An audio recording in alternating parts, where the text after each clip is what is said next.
Buenos días, mi nombre es Nidia Mayerly García Sierra, soy de la Iglesia Cristiana Casa sobre la Roca Sabana Norte.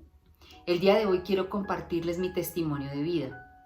Yo nací en una familia boyacense tradicionalista, soy la mayor de 3 hermanos, una mamá sumisa, amorosa de mi papá, una mujer muy fuerte y un papá iracundo, alcohólico, dominante, fuerte, un hombre pues daba la provisión para su casa, sí, pero era una persona que sentía que porque mantenía su hogar se le daba el derecho de hacer todo lo que quisiera. Realmente fue un hombre muy maltratador. A mi mamá la humillaba, le pegaba durísimo, la maltrataba constantemente, pero mi mamá siempre aguantó, siempre estuvo ahí con él.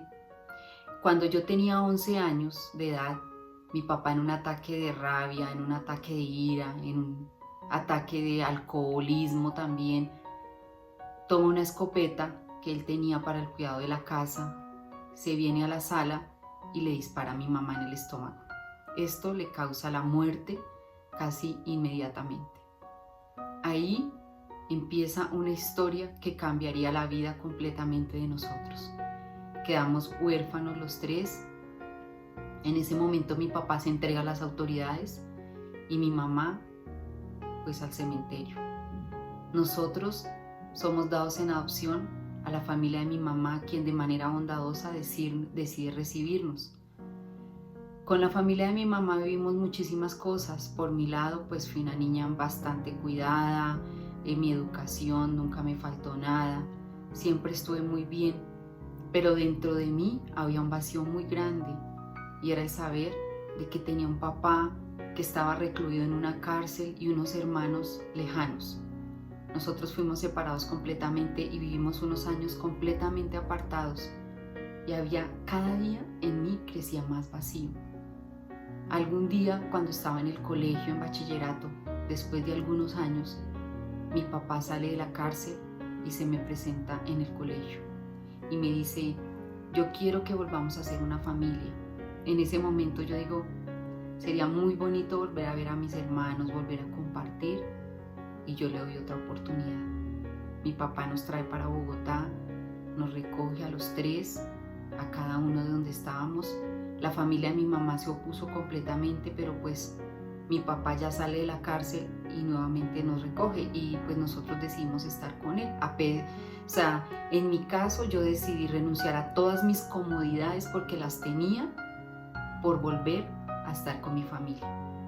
Pero yo no sabía lo que iba a suceder.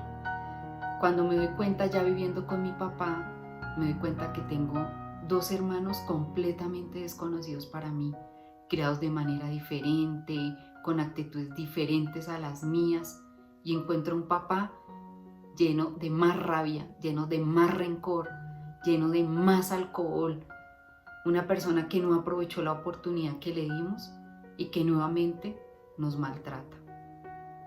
Duré un año viviendo con él y con mis hermanos, pero nuevamente busco a la familia de mi mamá para pedir ayuda y mis primos me reciben. Llego a esta familia de primos, una familia muy humilde pero con muchísimo amor.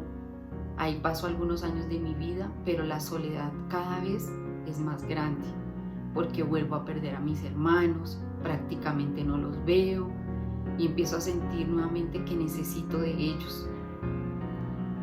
Pasan otros años y llego a la universidad y en mis primeros semestres conozco una persona que me comparte del Señor. En ese momento yo realmente no le presto mucha atención porque mi corazón estaba tan alejado de Dios, ya que yo decía, pero ¿cómo un Dios puede hacer que un papá mate a una mamá, que se dañe una familia, que nos alejemos y que empecemos a vivir cosas tan duras como las que vivimos los 3 de manera independiente? Entonces yo le decía a mi compañero, no, yo nací así como soy, así me voy a morir. Yo tenía unos dichos y yo no estaba interesada en conocer. Pero él se empecinaba en compartirme del Señor. Pasa algún tiempo y tengo una enfermedad muy grave, voy al médico, mi enfermedad es casa porque el médico pues me da una anemia crónica, pierdo el cabello, prácticamente voy para una leucemia. Entonces en mi casa me vi sola, ya tenía a mi hijo de 7 años, le pido a Dios y lo busco y le digo que yo quiero conocerlo y que si él es tan real, que por favor no deje a mi hijo solo como mi mamá algún día me dejó a mí sola. Y yo le pido, en ese momento le pido al Dios del que me ha compartido mi compañero, de que por favor tenga misericordia de mí y que no deje a mi hijo botado. Cuando voy al médico, el médico me dice pues que estoy sana y empiezo un proceso con Dios, busco a mi compañero y le digo que me comparta de ese Dios tan maravilloso que él conoce y que yo quiero conocer. Empiezo ese proceso en la iglesia, mis líderes me ponen, tengo dentro de mis múltiples cosas que hago, Dios me pide que tengo que perdonar a alguien. Y yo empiezo a buscar a quién debo perdonar, pero el Espíritu Santo me dice, es a tu papá. Y yo, no creo que sea por ahí. Y el Espíritu Santo me habla y me dice que sí, que debo perdonar a mi papá.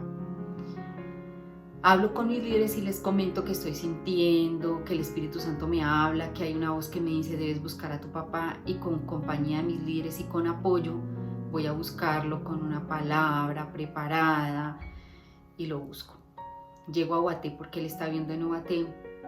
Mi papá me recibe con mucho recelo y yo le digo, papi, yo quiero hablar contigo. Él me dice, no, nosotros no tenemos nada de qué hablar.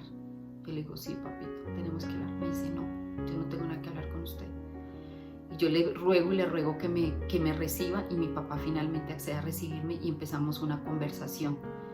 Una conversación que para mí fue como si un velo se corriera, porque yo empiezo a preguntarle de su vida, cómo fue su infancia, cómo fueron mis abuelos, y empiezo a darme cuenta que mi papá nunca me pudo dar más porque no había recibido nada más. Y empiezo a entender cómo había sido su pasado y empiezo a entender algunos de los comportamientos que tal vez había tenido con nosotros porque mi papá había sido un hombre engañado.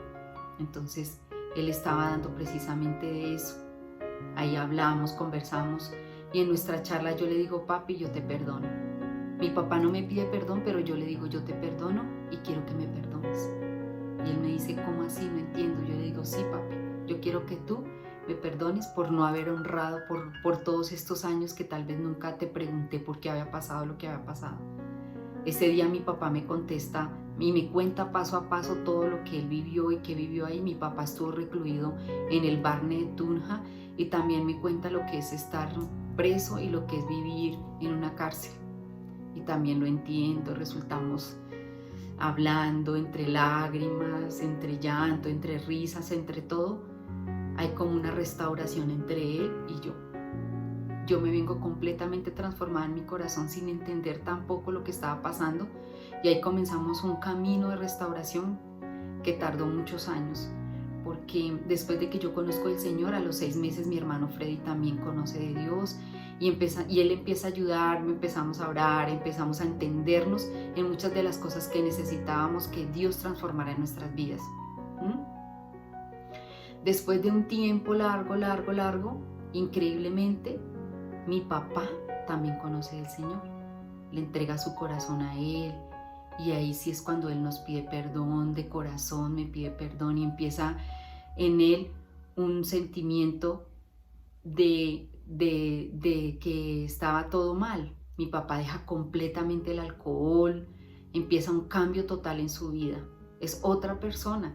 Era la persona que tal vez yo soñé tener, empieza a convertirse en un papá más amoroso, a estar más pendiente de nosotros. Empezamos a contarnos qué había pasado en esos años, 20 años atrás, qué había sido la vida de nosotros, y empezamos a conocernos, empezamos a compartir en familia, y no hubo un evento de nuestra familia donde mi papá no estuviera en la mesa principal. Mi papá siempre era invitado, siempre estaba en nuestras celebraciones, siempre estaba ahí. Y la familia de mi mamá decía, están locos, eso no puede ser posible. ¿Cómo pueden perdonar a Ángel Nemesio? ¿Cómo pueden darle otra oportunidad? Si él mató a la mamá, eso no puede ser. Si Sara María está muerta, ¿cómo puede ser que los haya abandonado y ahora estén como si nada hubiera pasado? Eso era una locura para las personas que nos veían, pero nosotros simplemente estábamos siendo instrumentos de Dios. Empezamos a compartir y puedo decir que vivimos momentos tan felices, momentos tan hermosos, muy bonitos. Mi hermana se acerca tímidamente al Señor y vuelve y se acerca y vuelve, pero ella todavía le falta un poco.